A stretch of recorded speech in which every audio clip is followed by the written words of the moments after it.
that there are some policies and sort of projects that you've been working on with the city of Quesnel to also kind of increase the sustainability of the community for the long term, such as affordable housing. You touched on the doctor promotion program. I'm sure I'm misnoming that, but those are some excellent initiatives. I wonder, are there any others similar, or would you like to elaborate on those specifically? Well, the housing one is a real challenge. It's a very interesting one for us because we have some of the most affordable housing, if not the most affordable housing in the province, both at the retail market, so house purchases, and on rent.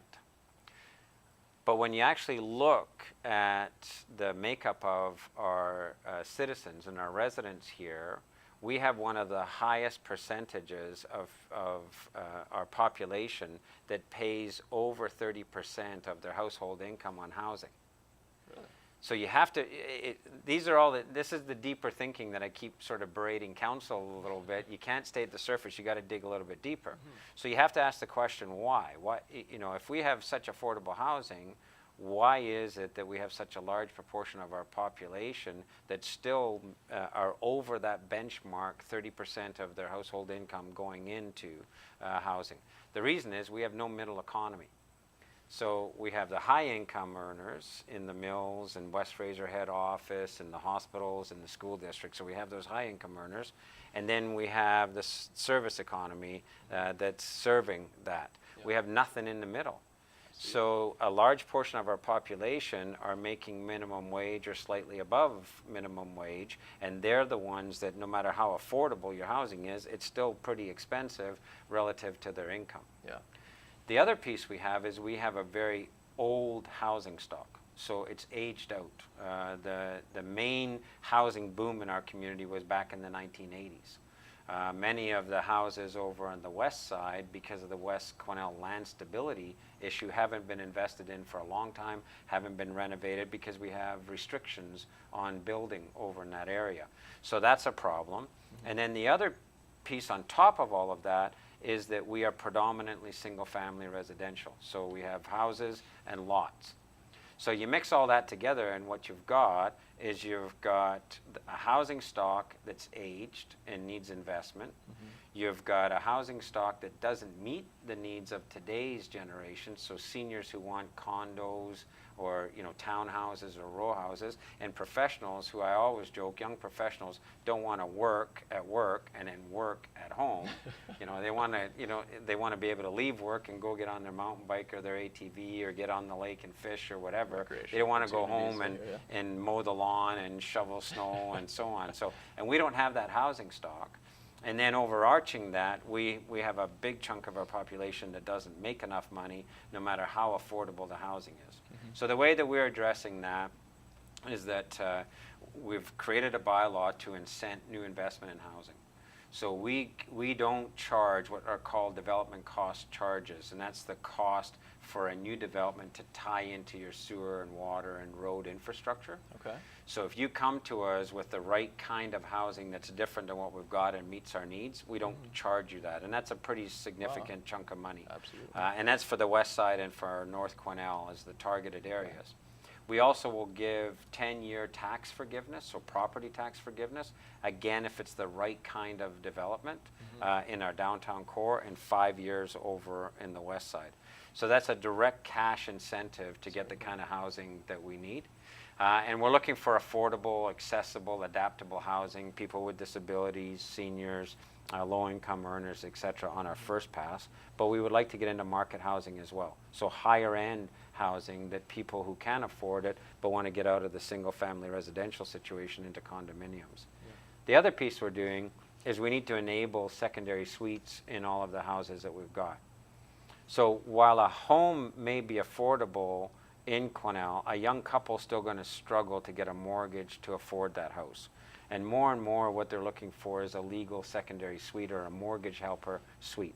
For seniors who are on fixed income, their ability to stay in their home because their income's fixed, all the prices all go up, becomes more difficult for them. So again, a mortgage helper or an income helper, having a secondary suite in their home helps that.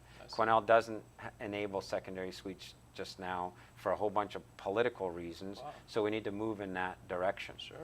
Then the other piece on top of that with the existing housing stock is we're going to put in place what's called a maintenance bylaw. So the maintenance bylaw will have the minimum standards, there's about 12 standards that we would regard as the minimum quality housing standards we would like to see in all of our rental housing and in all of the housing that's available in the market Okay, here. and so what would you do in the case of someone that fell below that level? So again, it would be a complaint-driven process by the resident, and it's mostly targeted at rental. Yeah. So if they put a complaint in, our building inspector would actually go over there and write it up to the code.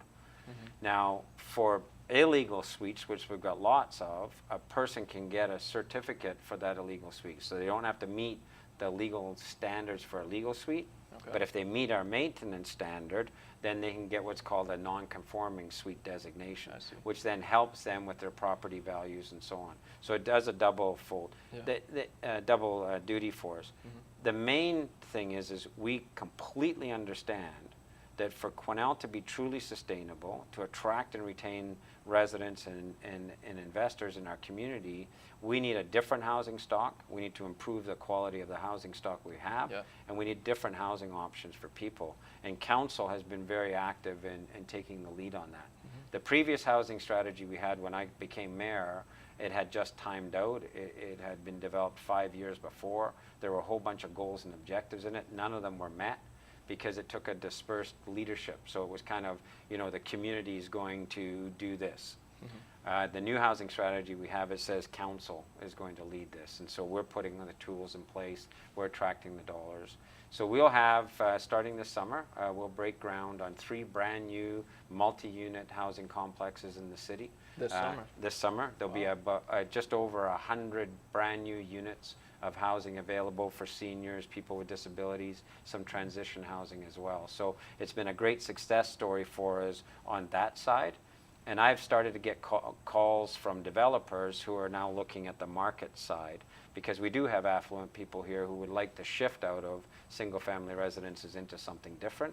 And so we'll work with those developers to get that kind of housing as well. Absolutely, yeah. The housing is essential, right? You need, absolutely. You need the people to be enabled to have the opportunity to live in sort of standardized housing, right? And that also kind of provides more opportunity for people coming into the community as well, right? So to know that there is a certain level of quality. Absolutely. I mean, we live in a one of the half-acre lots, large house up in South Hills, and I keep saying to my wife, I turned 60 last fall. It's time to get me a place that I can not work at home. I can go play as well. But there's not lots of options for us, right? Yeah. So to move from that big garden and big lot, where do you move into?